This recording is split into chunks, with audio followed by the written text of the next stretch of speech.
Hello, my name is John Stemple. I'm the Chief Inspector for the City of Saginaw. One of my responsibilities as the Chief Inspector is to deal with abandoned structures like the one that you see behind me. Many residents call the City of Saginaw to report these structures in hopes that they will be demolished and removed from their neighborhoods. One of the things that they often wonder about is why does it take so long for these structures to disappear from their neighborhoods?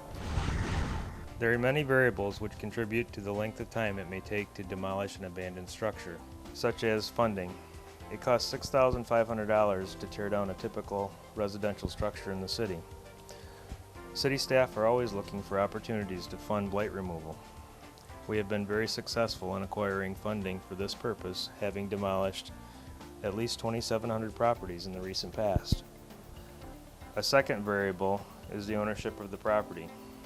If a property is privately owned, the process to get approval to demolish can take up to 9 months.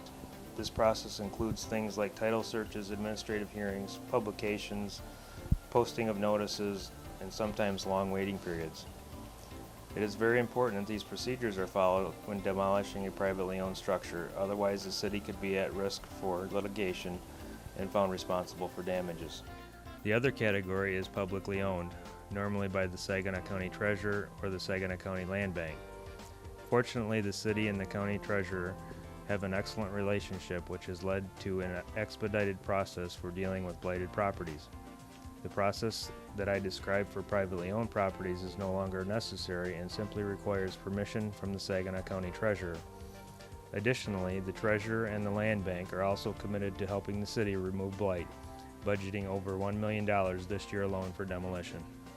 If you have one of these structures in your neighborhood, please feel free to call my office and report it. Also, please feel free to check on the status of the progress of the demolition case. Another thing that residents can do is be observant of what happens around and in these structures. If you observe activity that is out of the ordinary and/or people inside the structure, please call 911.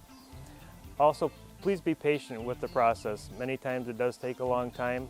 Blight removal in our city is a very high priority, and we are working very hard to remove all of the structures that are in conditions such as this from our neighborhoods.